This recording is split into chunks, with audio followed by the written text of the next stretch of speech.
नमस्कार, मैं रवीश कुमार। गजब ही हो गया। आसमान से बिजली नहीं गिरी, बस गनीमत है, मगर कड़की ऐसी है कि उसकी रोशनी में जवाहरलाल नेहरू चमक गए हैं। विद्या कसम। सेंगोल के प्रचार में नेहरू का भी खूब प्रचार हो रहा है। इस सेंगोल को लेकर जो गलत बयानी हो रही है, हम इस वीडियो में उस पर भी बात करेंगे कि द हिंदू ने अपनी एक रिपोर्ट में कैसे इन सब की पोल खोलकर रख दी है। सेंगोल को लेकर गलत बातें, आधी अधूरी बातें और झूठ का इतना प्रचार हो रहा है कि उसे बताने में यह वीडियो लंबा हो ही जाएगा। आपसे गुजारिश है कि पूरा देखिए ताकि पता चले कि आपको कैसे धोखे में रखा जाता है। बात है कि जिस संसद भवन के उद्घाटन में राष्ट्रपति को नहीं बुलाया गया, राज्यसभा के आमंत्रण पत्र पर उपराष्ट्रपति तक का नाम नहीं डाला गया, इसलिए ना कि चर्चा केवल प्रधानमंत्री की हो और वही दिखाई दें। अब उद्घाटन के दिन तो हर वीडियो में प्रधानमंत्री ही राष्ट्रीय व्रती के रूप में दिखाए जाएंगे। व्रत सब करते हैं, मगर उस दिन ऐसे दिखाया जाएगा कि राष्ट्र के लिए व्रत तो केवल प्रधानमंत्री करते हैं। जनता के पैसे से यह संसद बनी है, लेकिन इसका प्रचार ऐसे भी ना हो कि यह प्रधानमंत्री की निजी उपलब्धि है। खैर, हमारा फोकस उन पर ही था, मगर जैसे ही कैमरे ने शिफ्ट फोकस किया, अपना फोकस बदला, पीछे से नेहरू जी आते दिख गए। अब देखिए, सेंगोल लाया गया कि प्रधानमंत्री मोदी जी का प्रचार होगा कि वे कितनी बारीक चीजों पर नजर रखते हैं, मगर प्रचार होने लगा है नेहरू जी का। 14 अगस्त 1947 की रात जब संसद में आजादी का ऐलान हुआ, तब नेहरू का वह भाषण पूरी दुनिया में ऐतिहासिक हो गया। 28 मई को जब संसद भवन का उद्घाटन हो रहा होगा, तब सेंगोल के बहाने भारत नेहरू की भी चर्चा कर रहा होगा। होना तो नहीं चाहिए था, मगर हो गया। सरकार ने सेंगोल के लिए जो प्रचार वीडियो बनाया है, उसमें नेहरू जी और उनके सहयोगी जी सी राजगोपालाचारी जी का नाम कितनी बार आता है, आप ध्यान से सुनिए। पहले सरकारी वीडियो को देख लीजिए, फिर आगे बताऊंगा कि कैसे नेहरू का पिछले 3-4 दिनों से खूब प्रचार हो रहा है। दिल्ली, भारत अपनी स्वतंत्रता के समीप था। ब्रिटिश शासन से मुक्ति की बेला थी। स्वराज के लिए संघर्ष में हजारों गिरफ्तार हुए और मारे गए, और दशकों बाद राष्ट्र अपने लक्ष्य के समीप था। वो लक्ष्य था स्वाधीनता, स्वतंत्रता। अब अंतिम वाइसरॉय लॉर्ड माउंटबेटन को एक महत्वपूर्ण कार्य करना था, भारतीयों को उनका स्वराज्य सौंपने का कार्य। परंतु उनके सामने एक सवाल था, स्वराज्य को किस प्रकार सौंपा जाए। ऐसे में हाथ मिलाने की रस्म शायद ही काम आए, तो इस गौरवशाली क्षण के प्रतीक के रूप में कौन सी रस्म अपनाई जाए। उन्होंने पंडित जवाहरलाल नेहरू के सामने अपना ये सवाल रखा। यह एक उचित सवाल था जिसके बारे में विचार विमर्श की आवश्यकता थी। नेहरू जी ने यह प्रश्न जाने माने स्वतंत्रता सेनानी श्री सी राजगोपालाचारी के सामने रखा, जिन्हें राजा जी के नाम से जाना जाता था। वे तमिलनाडु से थे। नेहरू राजा जी की विद्वता और भारतीय परंपराओं और सभ्यताओं पर उनके ज्ञान का सम्मान करते थे। राजा जी को इसका समाधान भारत के गौरवशाली अतीत में मिला। तमिलनाडु के चोला साम्राज्य में, जो भारत के प्राचीनतम और दीर्घकाल तक चलने वाले साम्राज्यों में से एक था, एक चोला सम्राट से दूसरे सम्राट को सत्ता का हस्तांतरण नीति परायणता के प्रतीक अर्थात सेंगोल सौंप कर किया जाता था। भगवान शिव के आशीर्वाद का आवाहन करते हुए उस समय के महंत द्वारा सेंगोल को आशीष प्राप्त होता था। क्योंकि चोला शिव के प्रबल भक्त थे, उनके द्वारा स्थापित हजारों वर्ष पुराने मंदिरों में आज भी पूजा की जाती है। हस्तांतरण की प्रक्रिया के पश्चात पंडित जवाहरलाल नेहरू ने 14 अगस्त 1947 की मध्य रात्रि को अपना विश्वविख्यात भाषण राष्ट्र के नाम संबोधित किया। –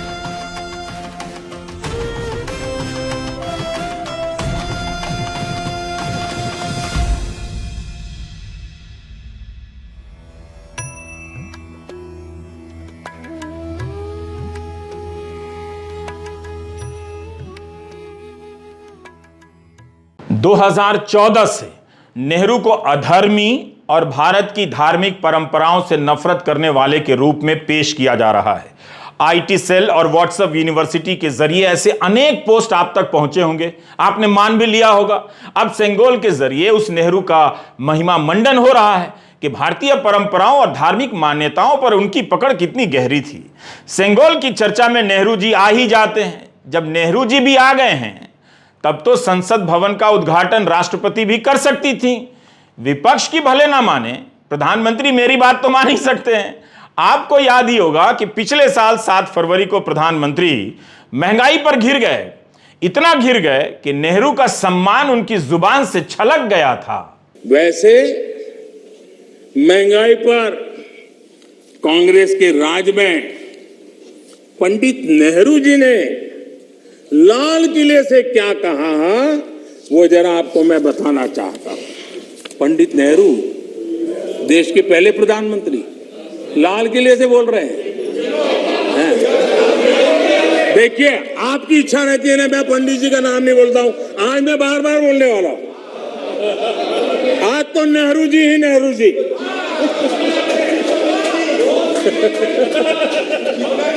मजा लीजिए, आज आपके नेता कहेंगे मजा आ गया।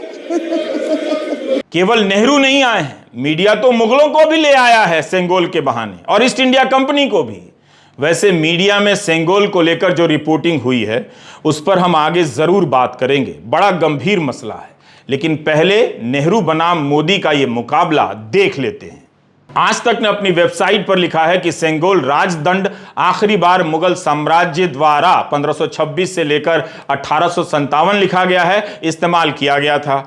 आज तक ने यह भी लिखा है कि ब्रिटिश इंडिया कंपनी द्वारा भारत पर अपने अधिकार के प्रतीक के रूप में सेंगोल राजदंड का भी उपयोग किया गया था। मैं इस पर अभी ज्यादा जोर नहीं दूंगा।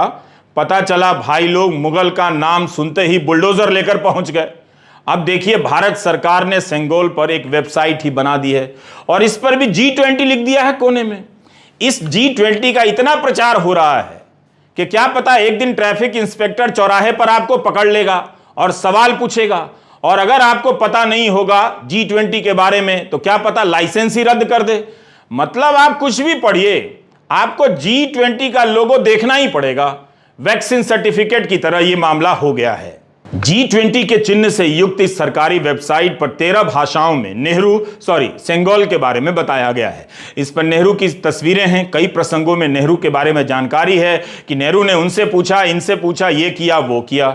जब नेहरू ने इसे माउंटबेटन के साथ स्वीकार किया तब 7वीं सदी की कोलारू पदिगम पद्य को गाया गया। यह भी लिखा है कि आधीनम शैव परंपरा के गैर ब्राह्मण अनुयायी थे तथा 500 वर्ष प्राचीन थे। चोला वंश में सत्ता के हस्तांतरण को एक विशेष अनुष्ठान से शैव मत के श्रेष्ठ धर्म गुरुओं द्वारा पवित्र किया जाता था।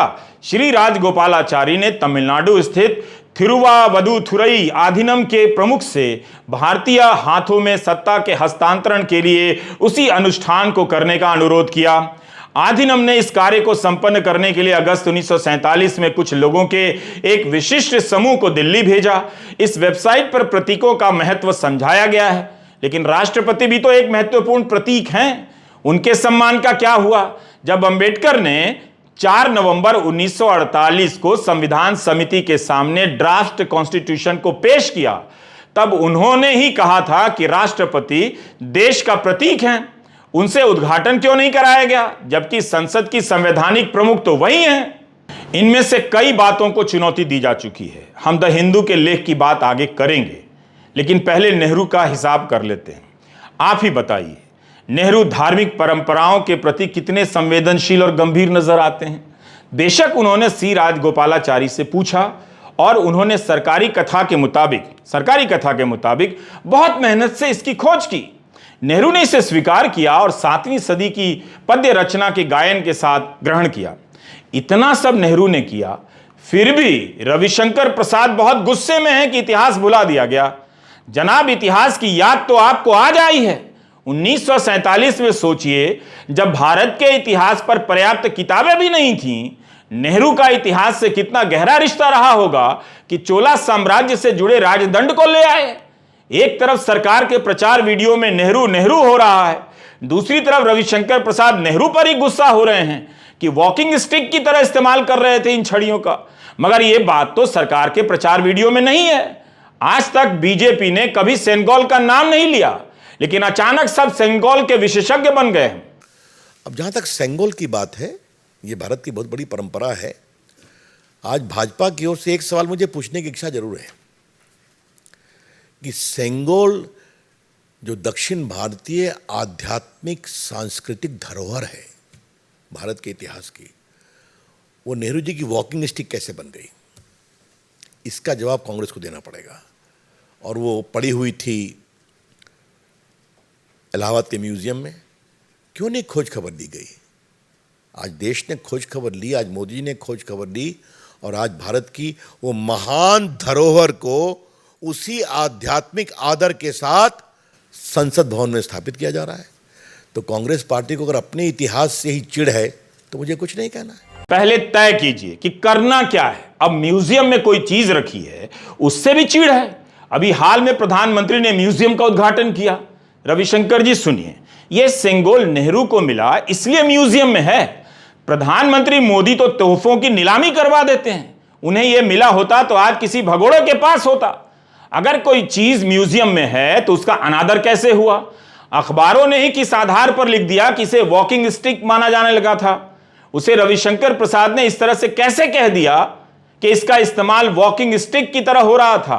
क्या बीजेपी आईटी सेल के चीफ अमित मालवीय के इस ट्वीट से, जिसमें सेनेगल के नीचे अंग्रेजी में लिखा है नेहरू को भेंट की गई टहलने की सोने की छड़ी, अमित मालवीय कम से कम ये तो देख लेते कि म्यूजियम की तस्वीर में नहीं लिखा है कि इसका संबंध सत्ता के हस्तांतरण से है।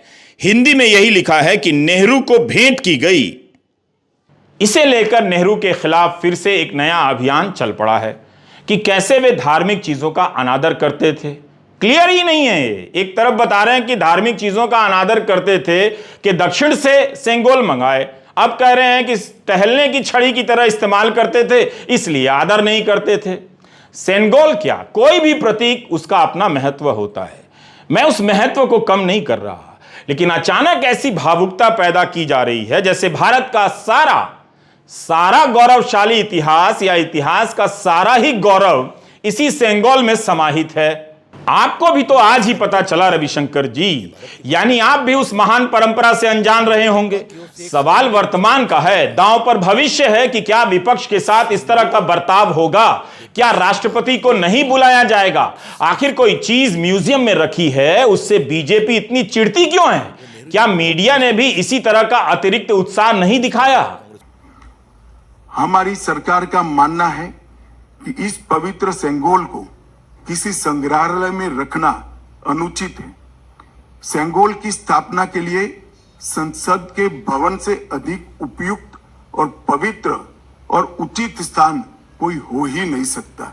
ये क्या दलील है? क्या म्यूजियम में रखा जाना अनुचित होता है? तब तो देश भर के म्यूजियम में जितनी चीजें रखी हैं वो सब अनुचित तरीके से रखी हैं, और उन्हें पवित्र तभी माना जाएगा जब वे स्पीकर के आसन के बगल में रखी जाएंगी और प्रेस कॉन्फ्रेंस अमित शाह करेंगे।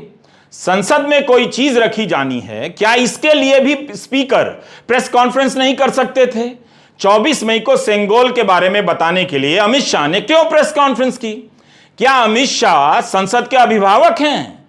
रवीश कुमार ऑफिशियल के इस वीडियो को पूरा देखिए, ज्वाइन भी कीजिए और गांव-गांव में लोगों को दिखाइए। आपको पता चलेगा कि कैसे आपके साथ इतिहास के नाम पर छल हो रहा है।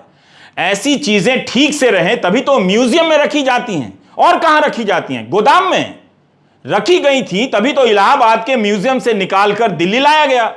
सीपीएम नेता सीताराम येचुरी ने अपने ट्वीट में कहा है कि स्वतंत्रता संग्राम के इस मोड़ पर हमारे नेताओं को कई तरह के उपहार मिला करते थे जिनसे हमारी साझा संस्कृति का पता चलता था। इनकी सम्मानित जगह म्यूजियम ही होती है, और यही नेहरू ने सेनेगल के साथ किया, यह सीताराम येचुरी ने कहा है। प्राचीन ज़माने में आपका चोला जो साम्राज्य था, उसका एक परंपरा रहा कि जब भी एक नया राजा अपना अधिकार लेता है तो वहाँ पे उन धार्मिक पीठाधिपति जो है वो इनको ये सेनेगल देते हैं। इसके मायने ये था कि भगवान का संरक्षण है आप पे, राज करने के लिए। आपको उनके हुक्म से आपकी राज चलेगी। और व्यवस्था जो था उस समय, वो राज का यही था कि राजा और प्रजा। अब ये जो सेंगोल है उसको अब वापस हमारे सांसद में ले आना, तो ये एक ऐसी बात हो रही है कि हमारे देश के अंदर जो जनतंत्र है, जिस जनतंत्र का मतलब ये है कि संबंध है एक देश और एक नागरिक के बीच में, सेंगोल को ले आना इसके विपरीत है। एक देश और नागरिक के बीच में संबंध जो आज हमारा जनतंत्र का है, जो हमारे संविधान में जिसकी रचना हुई है, जहाँ पर हर नागरिक किसी भी धर्म के साथ जुड़ा हो, कोई भी जाति का हो, कोई भी लिंग हो, उनका कोई भी विविधता हो, सबकी औकात और सबका अधिकार बराबर है। और यहाँ पर ये एक देश और नागरिक के आधार पर ये जनतंत्र चलता है। वहाँ पे एक ऐसी सिंबल ले आओ आप जिसका प्रतीक है कि राजा और प्रजा के बीच में संबंध। यानी आज जो जनतंत्र है हमारे देश के अंदर, उसको कमज़ोर किया जा रहा है। हर पहलू पे उसके ऊपर तानाशाही हमले बढ़ रहे हैं इस सरकार के चलते हुए, और उसी के साथ साथ आप ये प्रक्रिया को वापस ले आ रहे हो देश की परिभाषा में कि राजा और प्रजा की व्यवस्था जो है वो अब आगे को चलने वाली है। अब ये कहना कि ये सेंगोल जो है हमारे राष्ट्रीय आंदोलन के साथ जुड़ी हुई है, इसके बारे में कोई तथ्य नहीं है। देश की आज़ादी के बारे में ब्रिटिश पार्लियामेंट के अंदर ये निर्णय लिया जाता है कि देश को, भारत को फलाना दिन में उनको जो है उसकी स्वतंत्रता दी जाएगी, क्योंकि ब्रिटिश हुकूमत से। बात समझिए कि येचुरी क्या कह रहे हैं। संवैधानिक लोकतंत्र नागरिक और प्रतिनिधियों के संबंधों पर टिका होता है, ना कि राजा और प्रजा के प्रतीकों पर। अब देखिए, नई संसद को लेकर बीजेपी ने जो प्रचार वीडियो बनाया है, उसमें प्रधानमंत्री भाषण दे रहे हैं कि गुलामी की मानसिकता से छुटकारा पा रहे हैं, कर्तव्य पथ नाम कर दिया है। तो क्या इससे कर्तव्य बढ़ गया है? और अगर औपनिवेशिक मानसिकता से छुटकारा पाना है तो हम आपको एक बार फिर से सेंगोल की वेबसाइट पर ले जाना चाहते हैं, केंद्र सरकार की बनाई इस वेबसाइट पर।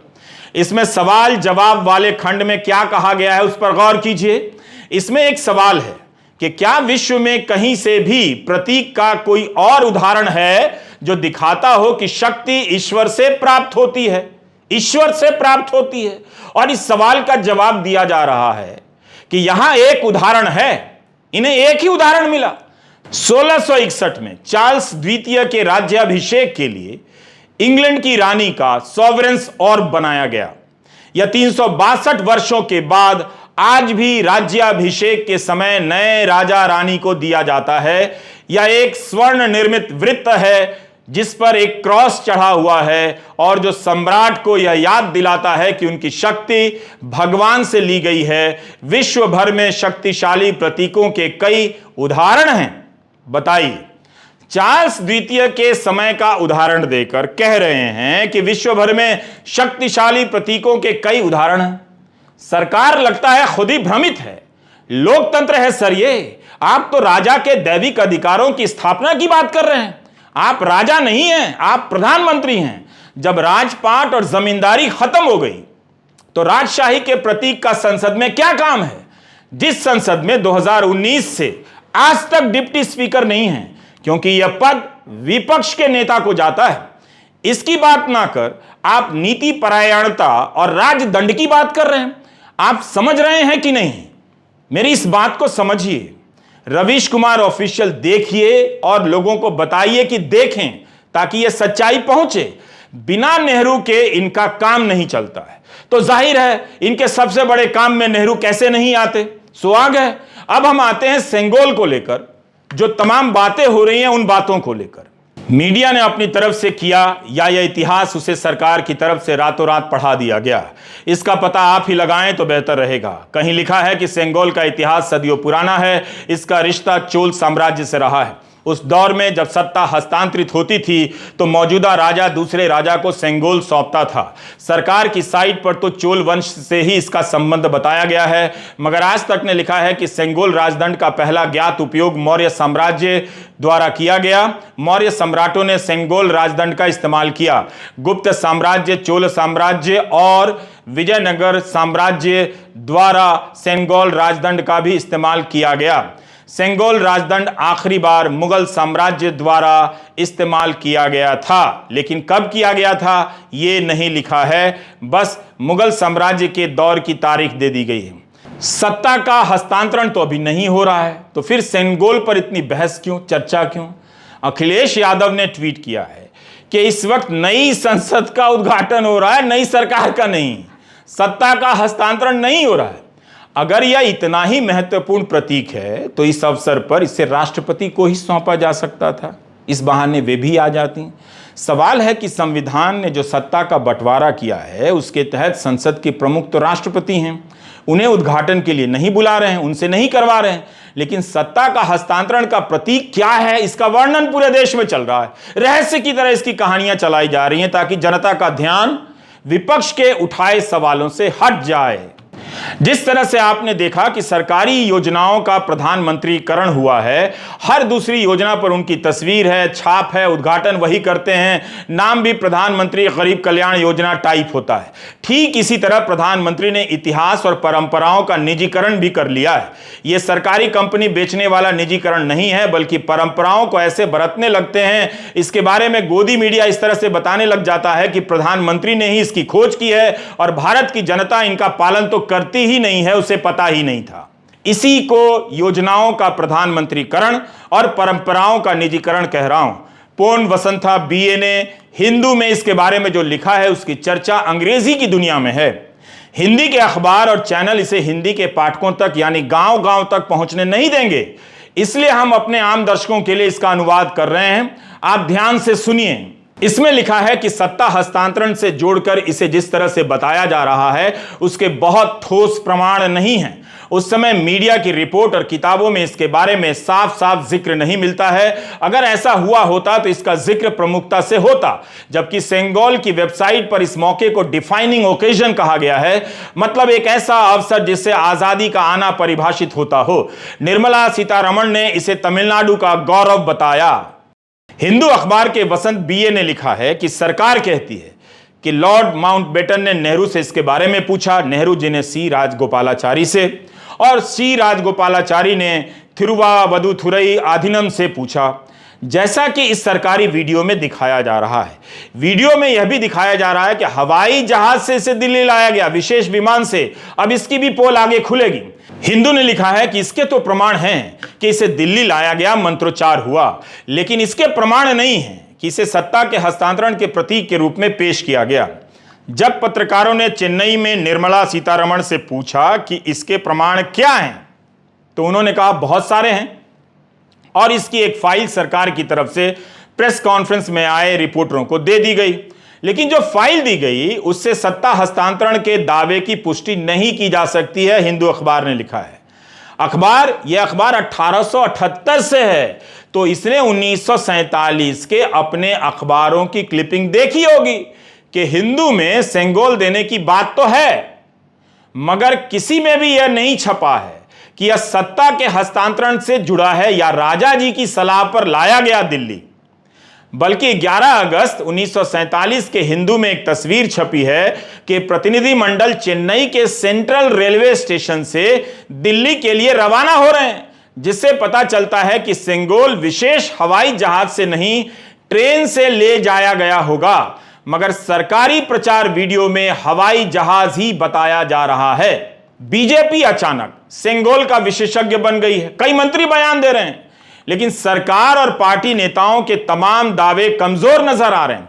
इतनी कहानी बनाने की क्या जरूरत थी? हिंदू की ही एक और रिपोर्ट है 24 मई की, श्री पर्णा चक्रवर्ती की।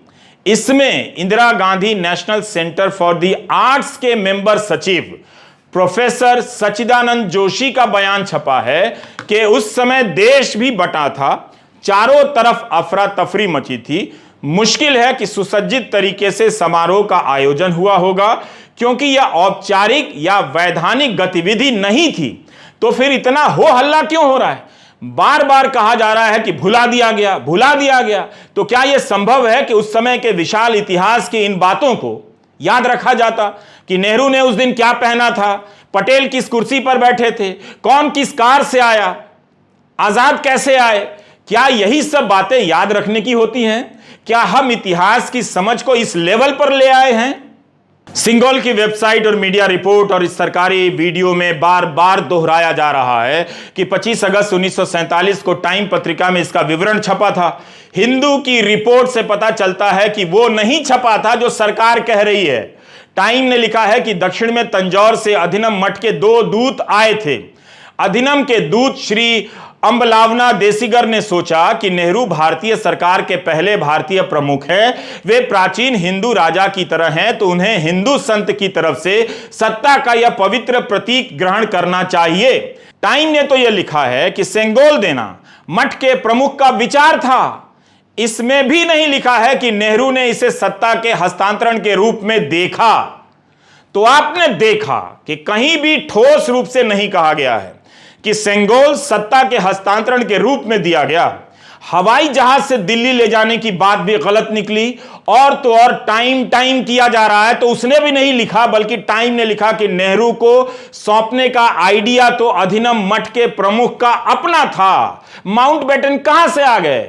द हिंदू में इस किताब का जिक्र है, फ्रीडम एट मिडनाइट। इसमें भी यही कहा है कि हिंदू संत सेंगोल लेकर यॉर्क रोड आए और उसे नेहरू को सौंपा। 2 और किताबें हैं पेरी एंडरसन की, द इंडियन आइडियोलॉजी, और यास्मीन खान की great partition, the making of India and Pakistan.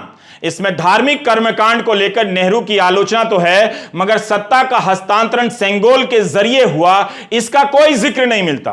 Freedom eight midnight में लिखा है कि जैसे प्राचीन भारत में साधु संत राजाओं को शक्ति के प्रतीक सौंपा करते थे, उसी तरह ये सन्यासी हुकूमत के इस प्रतीक को नेहरू के नाम करने यॉर्क रोड आए।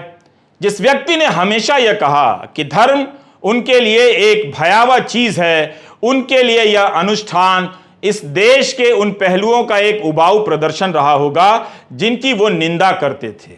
हिंदी के अखबारों और चैनलों को ध्यान से देखा कीजिए। कब आप गच्चा खा जाएंगे, गड्ढे में गिर जाएंगे, पता नहीं चलेगा। कहीं भी इसका जिक्र नहीं है, ना दस्तावेज है कि सेंगोल पहले माउंटबेटन को दिया गया और माउंटबेटन ने नेहरू को दिया। इसके बाद भी सरकार ने अपने वीडियो को जस का तस जारी कर दिया। इतने सवाल उठे, उन सवालों के जवाब दिए जाने चाहिए थे। शायद सरकार को भरोसा है कि ये सारे सवाल, सारे तथ्य जनता के बीच पहुंचेंगे ही नहीं, गोदी मीडिया नहीं पहुंचाएगा, इसलिए जो कहना है उनकी ही बात पहुंचेगी। और इस तरह सरकार ने वीडियो बनाकर देश भर में फैला दिया कि माउंटबेटन ने नेहरू से पूछा, नेहरू ने राजगोपालाचारी से, और वहां से तमिलनाडु से सेंगोल माउंटबेटन के पास आया और माउंटबेटन ने नेहरू को दिया। ब्ला ब्ला ब्ला, हिंदी में आए बाएं साएं। माधवन पलाट प्रतिष्ठित इतिहासकार हैं। जवाहरलाल नेहरू के कार्यों का 100 खंडों में संकलन हुआ है, इसके 40 खंडों का उन्होंने संपादन किया है। माधवन पलाट ने द न्यूज मिनट से कहा है कि सेंगोल को लेकर जो कहानी बनाई जा रही है वो फर्जी है, इसका कोई प्रमाण नहीं है। इस तरह से हिंदू अखबार ने सेंगोल और सत्ता हस्तांतरण से जुड़ी तमाम रहस्यमयी कहानियों की पोल खोल दी। बताइए, कहानी गढ़ने में इतनी मेहनत हो रही है, इससे मिलता क्या है? मगर यह बात कहीं से तो निकली होगी। अगर संसद के नए भवन का उद्घाटन इतना ही पवित्र काम है, तो इस अवसर पर पवित्रता के नाम पर इस तरह के झूठ और गलत बातें क्यों बोली जा रही हैं? कभी आप कैरमा पत्रिका की इस कवर स्टोरी को पढ़िएगा जो एस गुरुमूर्ति पर है, इनके बारे में पता चलेगा। एस गुरुमूर्ति तुगलक पत्रिका के संपादक हैं। हिंदू अखबार ने अपने रिसर्च में लिखा है कि इसी पत्रिका में 2021 में माउंटबेटन से नेहरू वाली बात केवल एक जगह छपी है। सरकार ने जितना कुछ कहा है वो सब इसी लेख से मिलता जुलता लगता है। इसमें लिखा है कि 1978 में श्री कांची कामकोटि पीठम के 68वें महंत श्री चंद्रशेखरेंद्र सरस्वती ने अपने शिष्य से यह बात कही थी। बताइए, वहां से इस बात को इतिहास का रूप दे दिया गया, वीडियो भी बन गया। किसी ने अपनी याद से कुछ कहा और वो इतिहास बन जाएगा। 26 मई की रात हिंदू अखबार की वेबसाइट पर अधिनम मठ के प्रवक्ता का बयान छपता है कि पहले गणतंत्र दिवस के बाद मठ ने एक विशेष स्मारिका प्रकाशित की, जिनकी कॉपी अधिनम मठ के पास है। इसमें इस बात का जिक्र है कि मठ ने माउंटबेटन को एक सेंगोल दिया, जिसे बाद में नेहरू को दिया गया। प्रवक्ता ने कहा कि सेंगोल जब माउंटबेटन को दिया गया तब उन्होंने कहा कि इसे नेहरू को दे दीजिए। मठ के प्रवक्ता के बयान से साफ है कि सेंगोल का सीधा संबंध सत्ता के हस्तांतरण से नहीं है। प्रवक्ता कहते हैं कि माउंटबेटन के साथ उस समय की कोई तस्वीर नहीं है। जो उस वक्त जीवित थे वही पुष्टि कर सकते थे। हम इतिहास से सीखते हैं। ये तो गोलमोल बातें हुई। प्रवक्ता ने कहा है कि नेहरू और राजाजी जैसे नेताओं ने अधिनम से संपर्क किया कि हम भारत की आजादी के प्रतीक को कैसे प्रदर्शित करें। इसके आगे प्रवक्ता से जब पूछा गया कि क्या इसे सत्ता के हस्तांतरण के तौर पर माउंटबेटन ने नेहरू को दिया, तब प्रवक्ता का जो जवाब है वो पूरी तरह से हां में नहीं है। उन्होंने यही कहा कि मठ का शासकों के साथ एक रिश्ता रहा है और सेंगोल हमेशा से दिया जाता रहा है। इसी तरह से नेहरू को मठ ने यह सेंगोल दिया। जाहिर है यह कहानी भी सरकार की कहानी से साफ साफ मेल नहीं खाती है। यह कहना कि सत्ता हस्तांतरण को लेकर इस तरह का कोई आयोजन हुआ था सही नहीं लगता है।